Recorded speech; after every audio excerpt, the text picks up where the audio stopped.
Henry Hazlitt. Economía en una lección. Capítulo 8. Planes para la más amplia distribución del trabajo. Me he referido ya a diversas prácticas sindicales encaminadas a proporcionar más empleo haciendo necesaria la intervención de mayor número de personas en determinada tarea o, sencillamente, dilatando su realización durante el mayor tiempo posible. Tales prácticas y su pública tolerancia derivan del mismo sofisma fundamental que dio lugar al temor a las máquinas.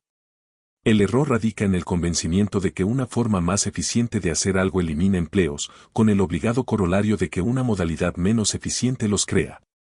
Ligada a esta falacia aparece la creencia de que existe en el mundo una cantidad determinada de trabajo que, si no podemos incrementar discurriendo procedimientos más absurdos de ejecución, podemos al menos intentar repartir entre el mayor número de gente posible.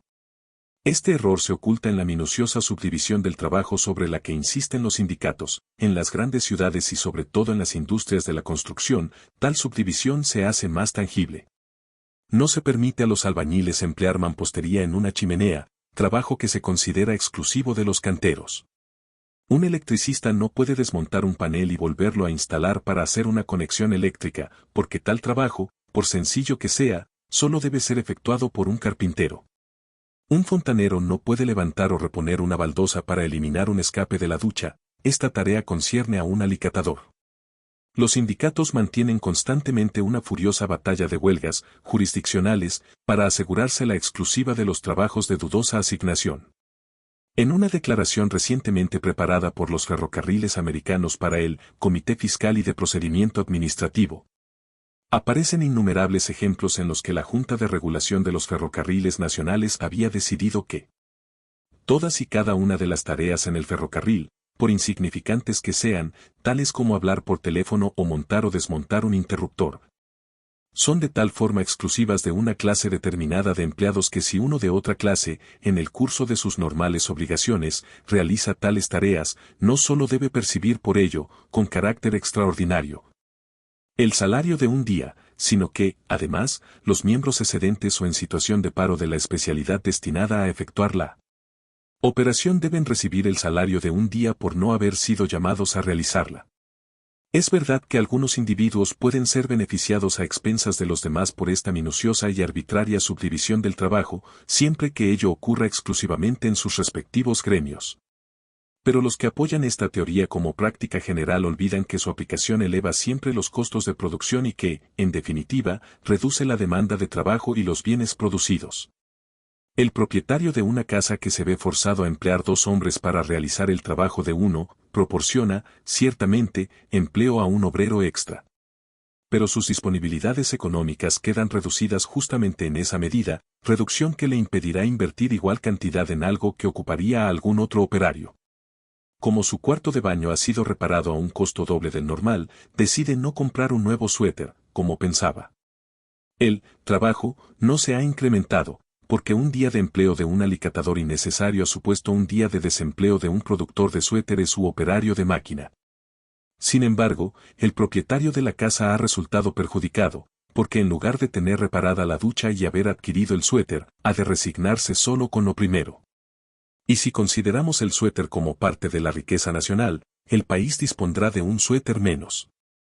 Ello simboliza el resultado neto del esfuerzo encaminado a crear más trabajo mediante su arbitraria subdivisión. Pero hay otras formas de distribuir el trabajo propuestas por sindicalistas o legisladores. La más frecuente de ellas es la propuesta de acortar la semana laboral, normalmente por ley. La creencia de que ello distribuiría el trabajo y crearía más puestos de trabajo era una de las principales razones detrás de las multas por horas extra de trabajo en la existente Ley Federal de Salarios Hora. La legislación previa en Estados Unidos prohibía contratar a mujeres o menores por más de 40 horas a la semana, basada en la convicción de que más horas era perjudicial a la salud o a la eficacia en el trabajo. Se incluyó, en parte, con la esperanza de mejorar el ingreso semanal del trabajador y, en parte, con el objeto de desanimar al empresario a mantener regularmente obreros en el trabajo durante más de 40 horas semanales, para que de esta forma se viese obligado a emplear obreros adicionales. En el momento en que se escriben estas páginas existen numerosos proyectos para impedir el desempleo, estableciendo la semana laboral de 30 horas. ¿Cuál es el efecto real de tales planes? ya sean impuestos por los sindicatos o por la ley? El problema se verá con más claridad si se consideran dos ejemplos. Supongamos, en primer lugar, que se reduce la semana laboral ordinaria de 40 a 30 horas, sin que se modifique el salario por hora. Contemplemos luego una reducción igual, pero con un incremento en el salario por hora tal que permita la misma paga semanal para los obreros ya empleados. Consideremos el primer caso, la semana laboral queda reducida de 40 horas a 30, sin variación del salario hora. Si existe un considerable desempleo cuando este plan es puesto en ejecución, sin duda ha de proporcionar suficientes empleos adicionales. Sin embargo, no cabe esperar que lo haga en número suficiente para mantener inalterada la nómina y el número de hombres hora. A menos que partamos del inverosímil supuesto de que en cada industria ha habido exactamente el mismo porcentaje de desempleo y que los nuevos hombres y mujeres empleados no serán menos eficaces en sus especiales tareas, por término medio, que los que ya estaban empleados. Pero admitámoslo a efectos del razonamiento. Supongamos que pueda cubrirse el número justo de obreros adicionales en cada especialidad y que los nuevos obreros no elevan los costos de producción. ¿Cuál será el resultado de reducir la semana laboral de 40 horas a 30, sin incremento alguno en el salario hora? Aunque se empleen más obreros, cada uno trabajará menos horas y no se producirá, por consiguiente, un claro aumento en la relación hombres-horas. Es poco probable que se origine aumento apreciable en la producción. El total de las nóminas y el poder adquisitivo no serán mayores. Lo ocurrido, aún bajo los supuestos más favorables, que raramente se cumplirán, será que los obreros previamente empleados subvencionarán de hecho a los obreros anteriormente desempleados. Pues a fin de que los nuevos obreros puedan recibir 3/4 partes del salario semanal que anteriormente recibían los antiguos, estos, a su vez, solo percibirán ahora también 3/4 partes de los dólares que antes recibían semanalmente. Cierto que los antiguos obreros trabajarán ahora menos horas, pero la adquisición de un mayor ocio a tan alto precio, a buen seguro que no la han decidido por el beneficio que pueda representar, por el contrario. Es un sacrificio hecho para proporcionar empleo a otros. Los dirigentes de los sindicatos que piden la reducción de la semana laboral para la más amplia distribución del trabajo, reconocen de ordinario lo expuesto, presentando sus propuestas en una forma que pretende conseguir para cada uno seguros beneficios sin pérdida de lo ya alcanzado. Reducid la semana laboral de 40 a 30 horas, nos dicen, para procurar más empleos, pero compensad ese acortamiento incrementando el salario hora en un 33%. Los obreros ya empleados recibirán, por ejemplo, $40 semanales por término medio, a cambio de 40 horas de trabajo, a fin de que sigan percibiendo igual cantidad por solo 30 horas de trabajo. Debe aumentarse el salario hora en un promedio de $1,33. ¿Cuáles serían las consecuencias de semejante plan?